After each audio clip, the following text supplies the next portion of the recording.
Hello everyone. What I'm sharing today comes from when I was having my air conditioner replaced.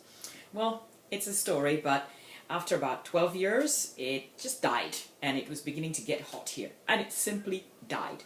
In fact, it was hotter inside than it was outside. We had a few cool days, for which I was grateful for, because I didn't really need air conditioning. So, after all the planning, the air conditioner people come, and the tech comes in, he does a pre-install, and he comes to install it yesterday.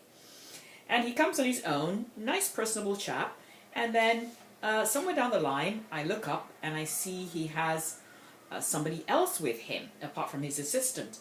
And that person he introduced as David, his boss. And it got me to thinking. And afterwards, I actually mentioned it to him. I said, you are one of those people who don't need a boss. And that is my title. What you want to realize is that everyone has a boss of some sort. Somebody who they may be accountable to, somebody, so don't view boss as a bad word. But if you can function without a boss, that is the key. That means you've taken responsibility for your own actions, and your boss is going to be somebody who just, is there to make sure the I's are dotted and the T's are crossed, but he trusts that you will do it because you can survive without him, and it's just part of the system. So if you extrapolate that, let's look at husbands and wives. A lot of husbands will say their wives are the boss at home. It means that he understands that his wife can get everything done and he doesn't have to do anything, and he's not heavy-handed. There is no need to be. It's supposed to be a relationship of equals. Anyway, and you can move on to whole corporations.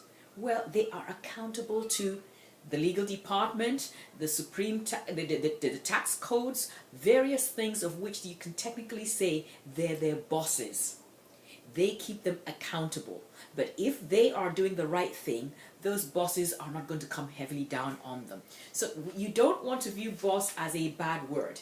Take it as a reality that it's actually not such a bad idea to have some overseeing something that you're accountable for, but you are confident because you've taken responsibility that you can function with or without the presence of a boss overseeing you. So having it there is fine, but you don't need a boss to kick you in the you-know-whats to get moving. Because I think there are basically two types of people. Assume that you will always have a boss, whether it's in a regular job or outside a job. But whatever the case may be, realize that, guess what? If you can function without a boss, without the constant supervision of a boss, you have it made. You've taken responsibility for your life. You know where you're going. You know the reason you're doing the things. And you have a goal in mind to which you reach for, boss or no boss. They cannot derail you.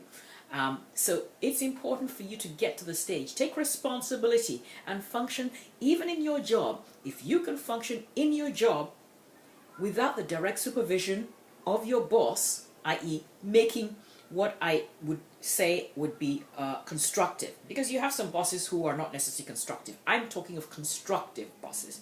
You have a constructive boss and it's a live and let live situation. You can function without a boss. You're in a good place. That will take you on a better journey to entrepreneurship. So if you're in a space where right now you have a boss and you're dependent on the boss to give you direction, time to start looking at taking responsibility for yourself. Time to take responsibility for yourself and get out of that dependency mode and make things happen. And once you can do that, you can your movement into the entrepreneurship and business field would be that much easier. You are taking responsibility for all the decisions that are made. You don't put them off onto somebody else, some employee, some bank, some vendor. The responsibility is entirely yours. And once you can do that, I assure you, you're well on the way to being a successful business person. Okay, on that note, that's it for now. If you like this, please share with your friends. I think there's something valuable. And like Tayo D on Facebook. I've got a fan page. It's called Tayo D. Like me on Facebook. Till next time. Bye-bye.